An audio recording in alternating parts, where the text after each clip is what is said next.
Hey guys, welcome back to our channel, Plots with a Twist, where we discuss books amongst other things. Today we're getting to a wrap up. Yes. We've been reading. I've been reading, y'all. Well, I've been keeping up with my goal, so that's always new. I mean, that's always good for me. Okay, me too. That's always good. I'm right on track with my Goodreads goal. I started the years ahead of my track, but now I'm right on track. So I got to get to reading for this month. But I'm going to talk a bit about what we read for January and maybe touch on some of the things we'll touch in February. So let's get into it. Okay, boom. How many books you read? I read 3. Okay, let me go. Because I read 4. So the first book I fully finished for the year was Reminders of You by Colleen Hoover. So what made me even pick up that book is that I purchased it on Kindle deals. Kindle deals are dangerous. I scroll on there like almost every other day, if not daily, and just buy random books, especially if it's authors I've heard of. So I got this one like a while ago. They got a couple of hers on Kindle deal. And I was traveling and I was done with one of my audiobooks, and we was in a car and I didn't want to listen to audiobooks. So I was like, okay, let me just look on my Kindle. So that's what made me pick it up, and I figured it'd be a quick read, and it was. So, where are my notes? Did I actually take notes? Oh, girl, I'm looking at the notes. So pretty much it focuses in on, what's the girl name? Did I write some notes? Oh, Kenna? That's why I don't like reading books, because I don't know how to say their name. Yeah. Kenna. They tell you in the audio. Yeah. And so Kenna returns to this town after 5 years after this tragedy that drastically changed her life.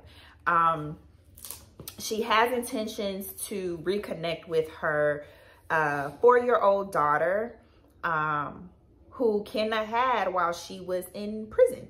And so Kenna had a really bad accident that ended up, I don't think these are spoilers because it's all in the first few chapters and it might be in the synopsis, but Kenna had a really bad accident that ended up killing her significant other, and his parents have custody of her daughter.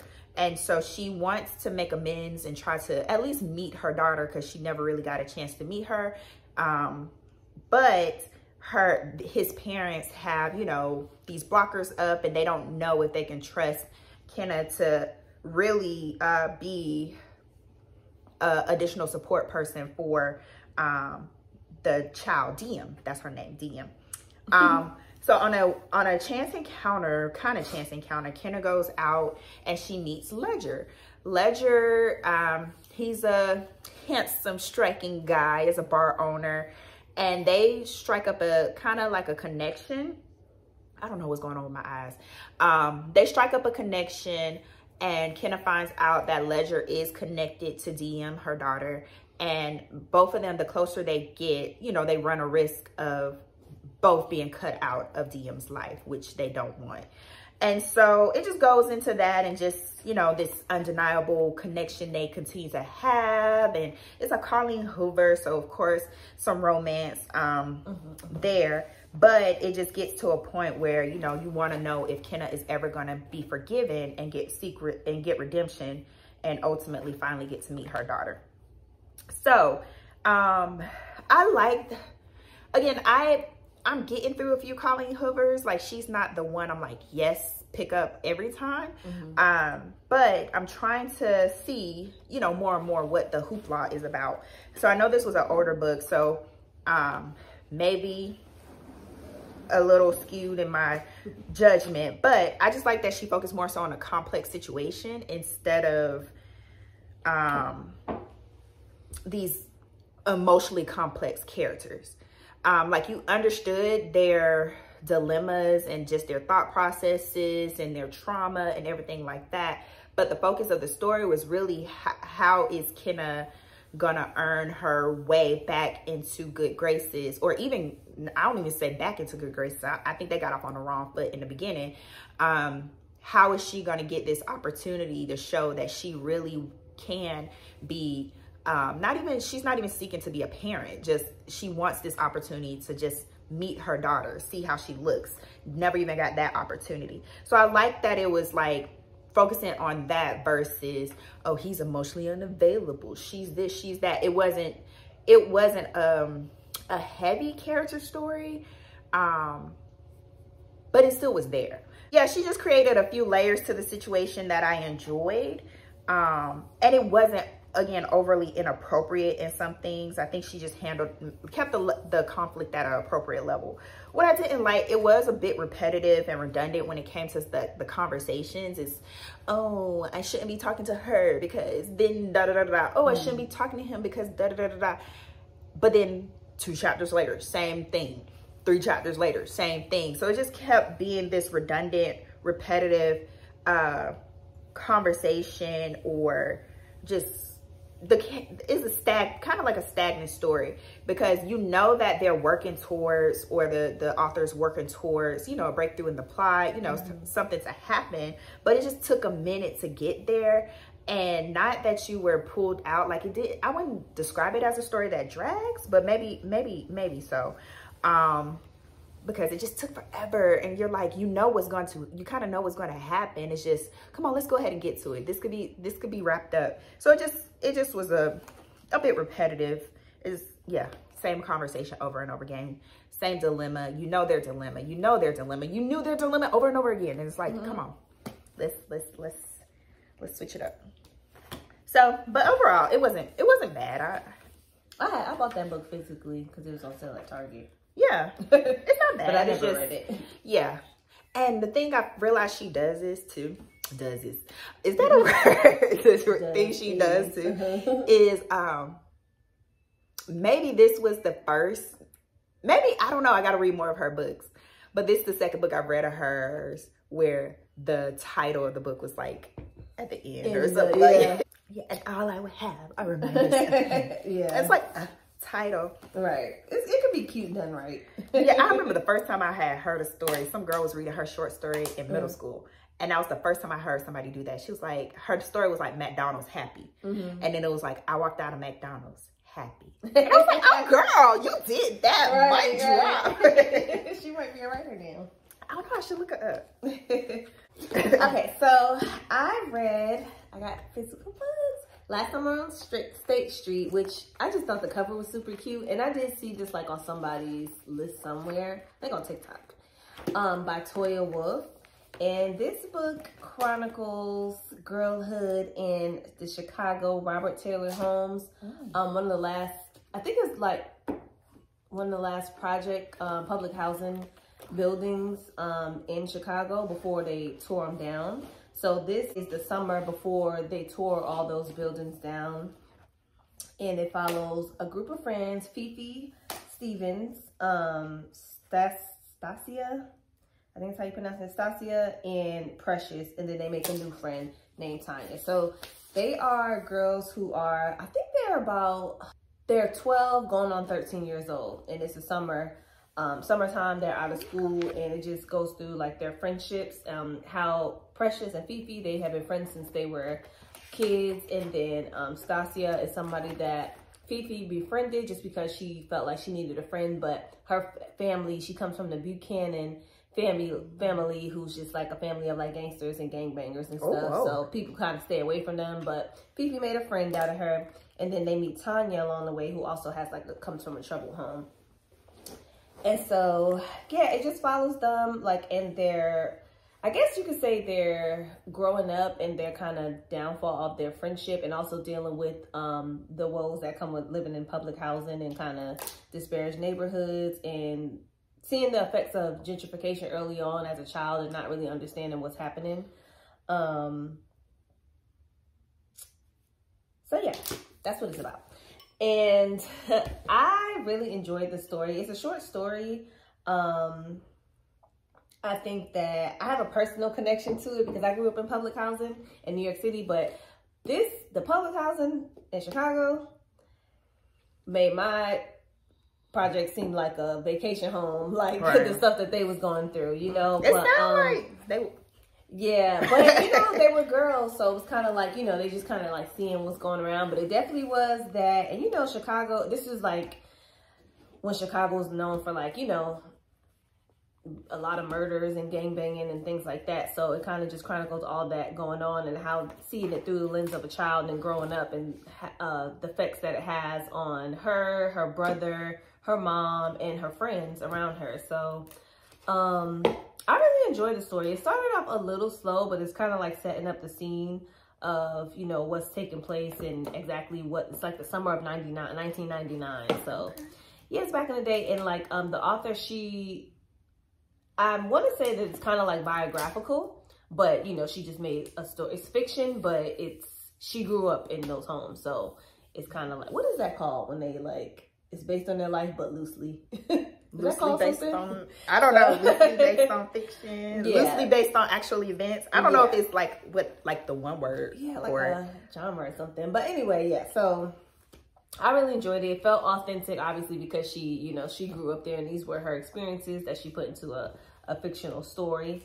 And yeah, I thought it was the writing was great. She did a lot of like foreshadowing, which I could go either way. Like sometimes I could see how as a reader it would be kind of annoying because like she would say things in the beginning and then be like, yeah, I would know, kind of like Beartown. Like, that's what I was thinking of when you said that. In 4 years time, she would look back. It wasn't as blatant as Beartown, but it's like, yeah, when I got older, I would realize at this time is da-da-da-da. She did that a lot throughout the story.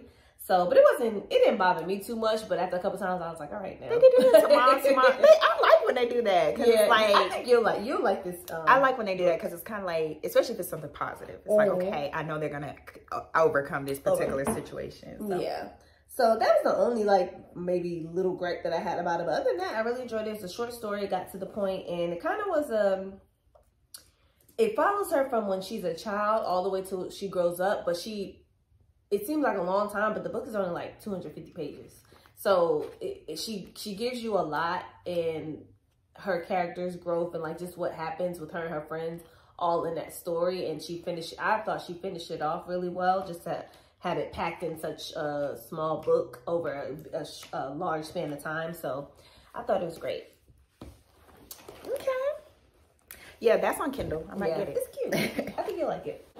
All right, so next for me, I'm dabbling into some fantasy. So Asia sent me this book from some of the girls are reading this. I was like, okay, fine. And mind you, I haven't even read it. I'll read it. And that's From Blood and Ash by Jennifer L. Armentrout. So I was trying to pull it up. The girl said it was all the rage on TikTok. Okay. And on YouTube. I seen this girl on YouTube talk about it. Really? Okay. It's not an overly complicated story. It's just hard to explain. So it focuses in on this girl. She's 18. And she's facing her ascension. She's the maiden. So the maiden is a symbol for this nation of people. She's pure. She can't be touched. She can't be talked to. She has to walk around with a white veil on her face and all this. And she means something to the people and to the hierarchy, the Duke and Duchess. And so, yeah, so she is living her life as the maiden, but she really doesn't agree with that lifestyle. She's very curious. She sneaks out the castle. So her name's Poppy, Penelope, but everyone calls her Poppy close in her life. And so really just wants to explore and just live her life as a regular person. Every privilege that every other person gets that's facing ascension is, you know, not extended to her. So she finds herself oftentimes in situations where one night she does sneak out and go to the red room or I can't remember, the red pearl or something like that. And ends up getting led to this room to hide from her guardian and encounters this guy who's like hot. Ooh, yeah, all the girls look at him, but he's a part of the royal guard. And but in their society, they wear masks. So she feels like she's hiding herself. So they have a conversation and she gets her first kiss and whatnot. So she's like, ooh. But later on, he ends up getting assigned to her as her guardian through some circumstances. So she's tested because ultimately he's temptation. Him, on the other hand, he's rising up the ranks really quickly, really fast, really, you know, a vicious fighter. And, you know, there's some mystery, some allure to his story. So it's like, what's going on with him? But things start to happen where pretty much Poppy's life is uprooted. And ultimately, you know, she's educated and faces a tough situation that she kind of has to work out. And all this is, you know, going to impact the fate of the kingdom. I hope I described that. I'm looking at the synopsis and it's too long for me to be like, yeah. That's what I did there. But that's the best way I could describe it. I didn't even write it down. So I did enjoy the story. It wasn't an overly complex fantasy where you couldn't get into, like, the world building wasn't overly complex, so you definitely was able to follow along with how things operated, and things were kind of brought to your attention along the way. So you're like, oh, okay, that's how this works, that's how this works. And with her being the maiden, there was a lot of allure and secrecy, and she was even curious as to why she couldn't do certain things, but how it was presented to her, there hadn't been there was only one other maiden in history, so a lot of information wasn't given to her, so that's kind of helped aid in her curiosity. And so I did think it was just like a nice paced fantasy book, and I did enjoy the overall story. What I didn't like is initially Poppy annoyed me. I feel like there was an opportunity to kind of explain her duty, explain why it was like adverse to her personality before you saw her buck the system. Because it's just for me personally, it's just like when I see people that know, like, I can't be touched, but I'm letting you touch me. And it's like, girl, why are you doing that? That's not what you're supposed to do. Be a lady, you know? So part of me was like a little annoyed that she kept pushing it. But I think that was just me personally, because I'm like, how do you so easily give into temptation? But I think as you go along the story, you understand that, hey, okay, she really is trapped in her role and this, that, and the third. And I would have liked to understand that a little bit more in the beginning, before she started to kind of, you know, cross the line with certain things. Her naivete kind of led her into certain situations, which kind of propelled the plot. So I get it, but again, a little annoying because it's like, girl, no.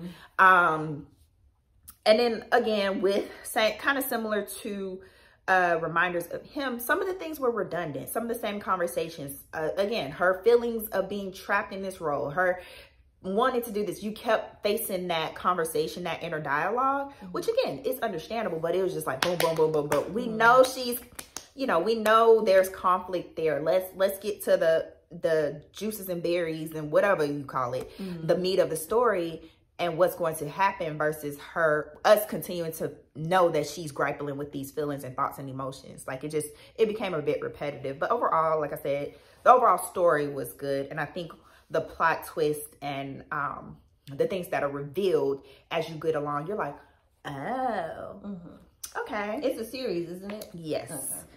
And girl, you got me in I think it's 5 books. Oh, God. 4 or 5, something like that. Why'd you I thought it was 3. I don't know. I'm gonna read it because it is saved on my script. I don't know. I'll tell you. Yep, 1, 2, 3, 4.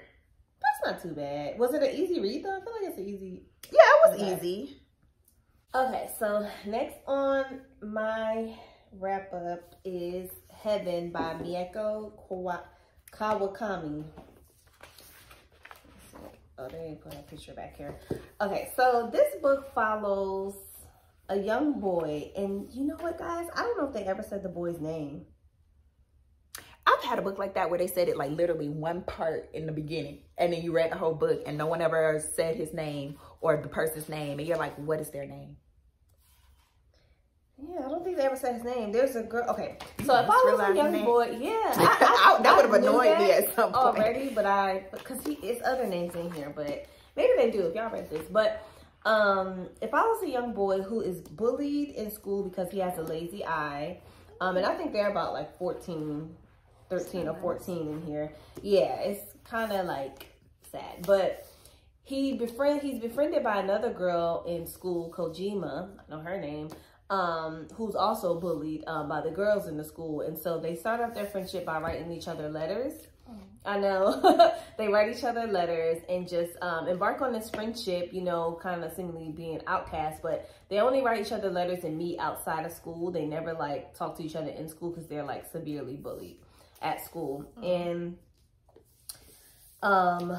yeah, it just follows the two characters and their journey with their school bullies.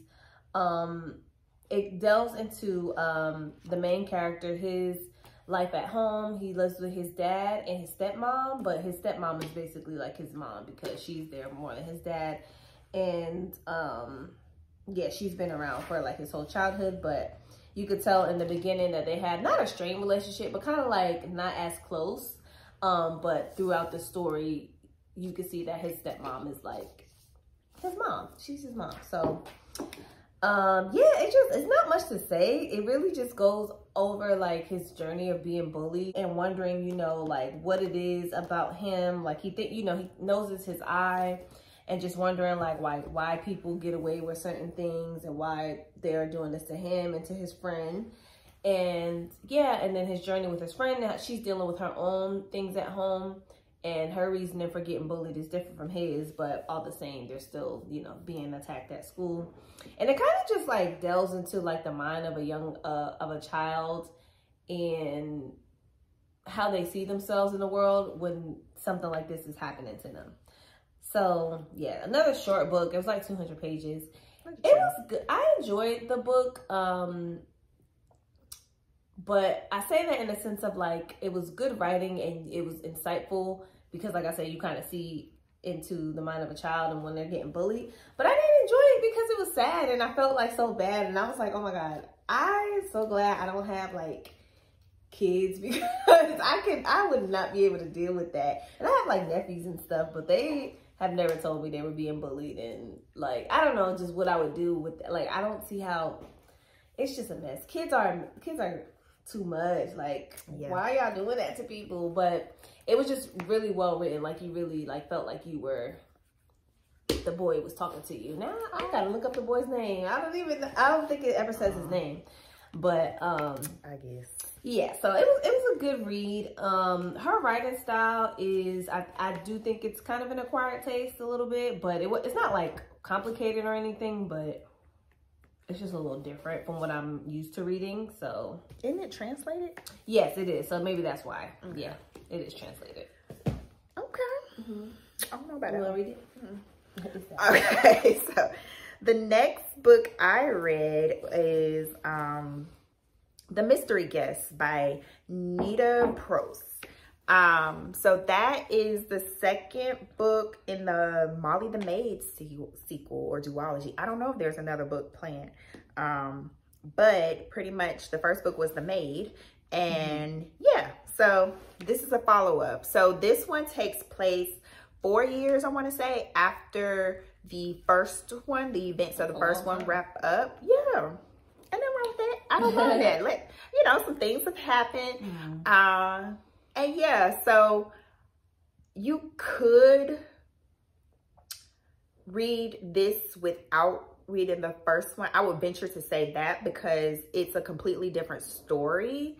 You might want, well, I would venture to say that just based on the plot, but just understanding the character and some of the characters and their dynamics, maybe, okay, never mind, maybe not. But anywho, so it focuses on Molly the Maid again. Molly the Maid. That's her name. And so she is, you know, in her career, a lot of things have happened for her. If you read the first one, I don't want to spoil that if you haven't. But a lot of things have happened for her that happened at the conclusion of the first one. So she's just working her job, doing her duty, getting everything together. And this illustrious author, this world famous author comes to their hotel to make this surprise announcement. And so all of his fans kind of booked the hotel and this, that, and the third. But when he goes to make his announcement, he ends up dropping dead before he can make his surprise announcement. So there's, of course, another investigation launched and speculation around why what happened and why, you know, it happened. And so Molly is pulled in again, but this one goes into like her past because she has like a connection to the author through her grandmother. And so you learn a little bit more about her grandmother and their relationship and just the person her grandmother was, and just some twists and turns happen. And Molly just finds out even more about herself, and other people kind of just find out more about Molly as well. And it continues to break down those walls that they have with her. I don't know if you read the first one, or if you're not, Molly has some type of probably undiagnosed social disorder, which isn't, you know, said or in the book, but just how she is socially, I think that's what the author is getting at between the first one and the second one. And so a lot of people misconceive and misperceive Molly, and she has learned to read people in a different way than most people would normally do. And so it's just kind of, yeah, it's just centering around Molly and this investigation and what happened. So yeah, I enjoyed this one. I enjoyed the first one too. But yeah, this one was really cute. And I like I said, I got to learn a little bit more about Molly, and then I could see it turning into something a little bit different depending on where the author chooses to take it. If the author is planning to do another book, I like the fact that Molly is a maid, and, you know, people underestimate her and things like that. So you get a lot of that in the story, and I just like the twists and turns that it had. So I really enjoyed it. It was a good read. You should read both. I'll start it one day. Okay. Okay, so last on my list is... Oh, it's on Kindle for $5.99. That's a lot. It needs to be 99 cents. So last on my list is House of Bane and Blood. I always want to say Blood and Bane, but it's Bane and Blood. By Alex L. Menard. This is a series too, but I think it's only going to be 2 books, maybe 3. But it follows an heiress, Camilla of the Marchesi family, and then Nico from the Atano. So it follows the Marchesi and the Atano families. They're rivals since long ago, but in a weird turn of events, Camilla has to marry Nico in order to save her family's like fortune and like her family's business. And so with that comes kind of a, oh, I don't like you because I'm not supposed to, but it's like also you are very attractive and I think I'm in love with you. But yeah, so they're trying to like fight that. And then it's also like a element, it's a fantasy. So they have something called remnants, where they different remnants have like different powers. And Nico comes from a family of remnant people, but Camilla, she doesn't have any of that. And I think like the people who don't have remnants like kind of look at the other people with remnants like a way, like it's, yeah, I don't know. So yeah, but so yeah, that's what the book is about basically. But I enjoyed the book. It was a really good like stories, romance, but I like that it's like spicy, but it's not like all spice, like just based on spice, like just everywhere. So it was a really cute like back and forth pull with the 2 main characters, like will they, won't they type thing. And yeah, I like the story. It's a good fantasy, easy read. What I will say is that the kind of the world building and like the description of what, you know, the powers and things like that kind of confused me. Hence why I'm not able to really tell you guys, like flesh it out, like exactly what it was, because it confused me a little bit. Yeah, like, I mean, you can follow it, but I don't really know, like with the remnants and stuff, there's like different remnants from different like places, and then there's this other world that these monsters come from.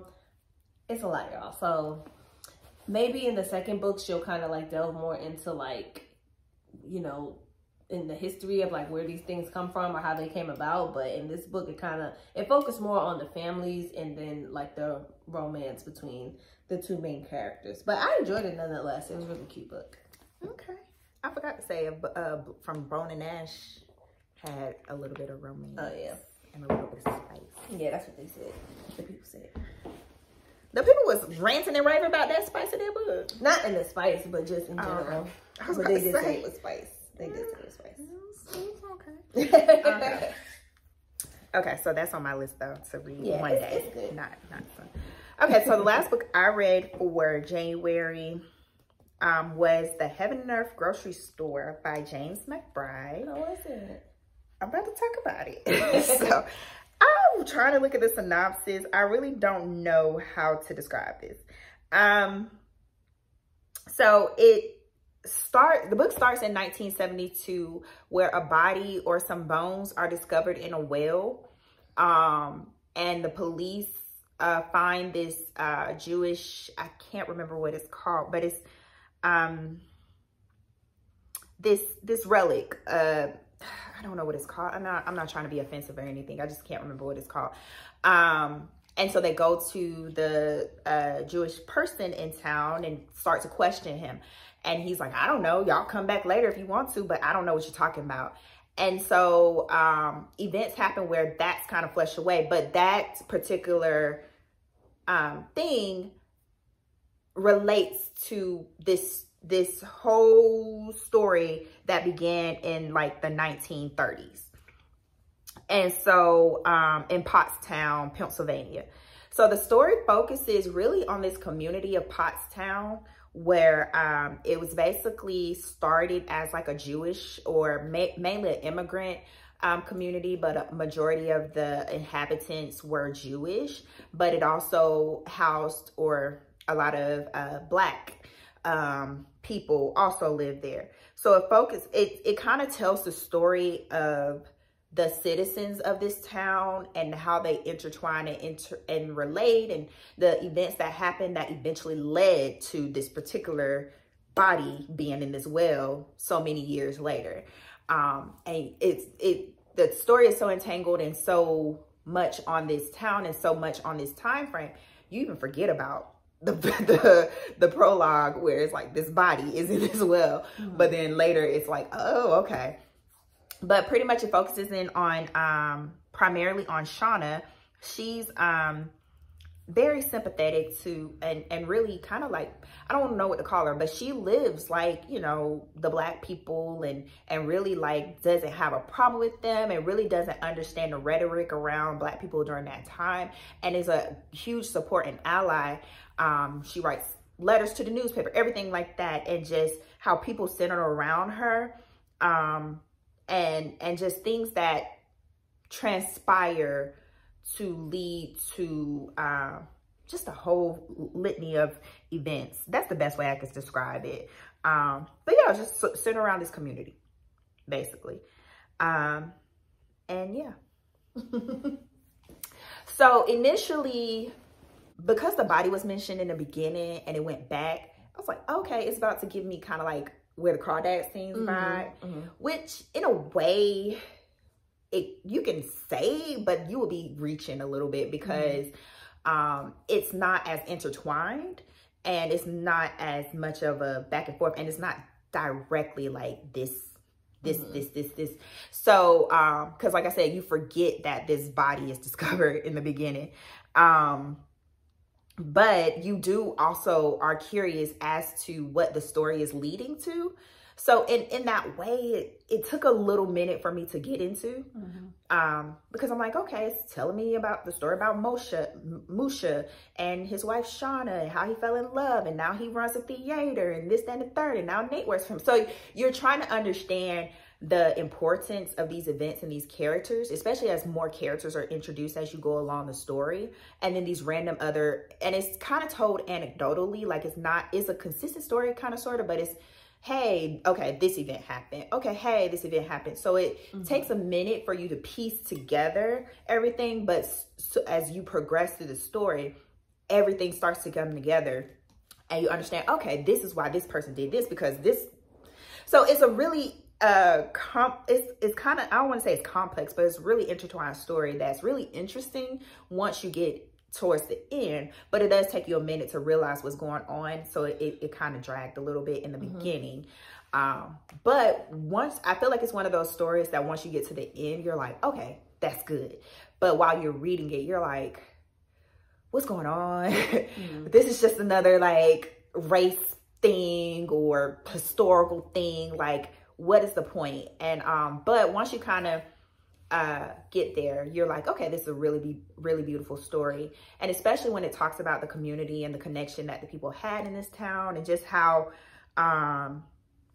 you know, they just kind of looked out for each other and helped each other despite the times.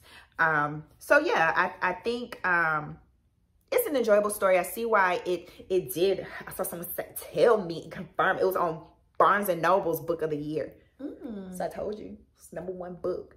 I can see why people have enjoyed it and celebrated it, but yeah, it did take me a minute to really understand that about the book. So I'll say, yeah, if you it's not for a new reader, it's definitely for someone who reads. So yeah. All right, that's it. Let's talk a little bit about what we'll read for February. All right, so it's Black History Month. So my goal is to get more Black authors than or people of color, well, Black authors. So more Black authors than not. So I only have a few for now. I probably plan to do. So I will be reading, of course, A Love Song for Ricki Wilde by Tia Williams. I want to read that too. You got it on Kindle? Audible.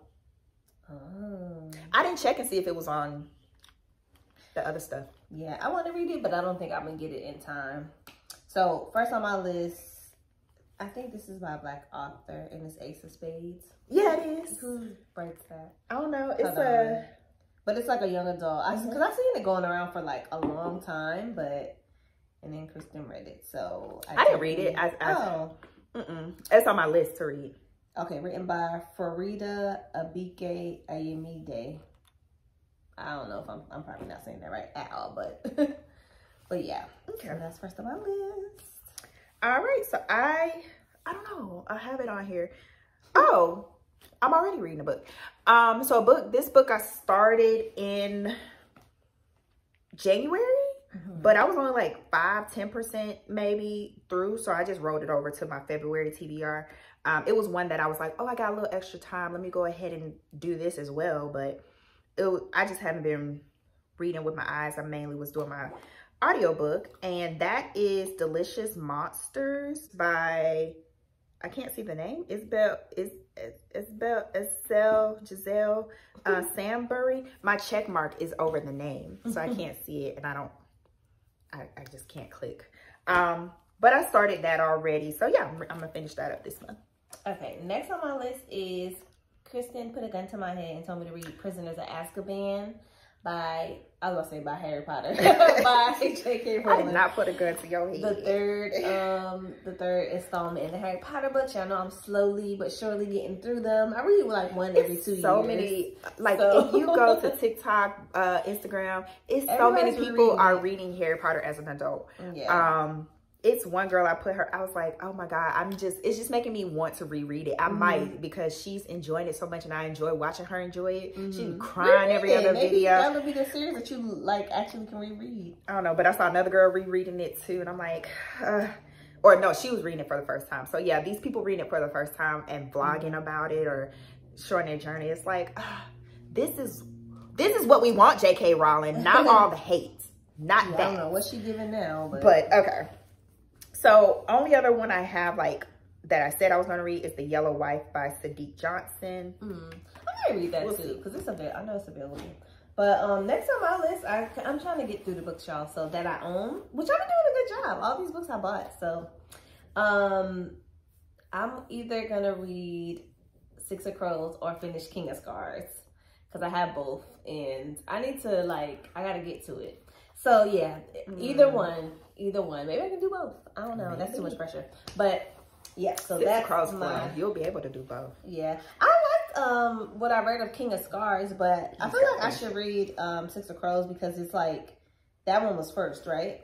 I know the characters. Yes. Some of the characters are the same. So yes, that is it for me.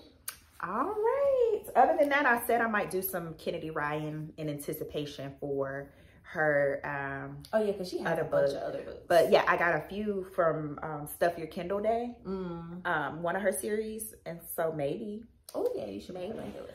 But yeah, let us know what you all are reading. Let us know any thoughts on any of the books we mentioned here today. Like this video, subscribe, ring the bell, and we'll be back next time. Bye.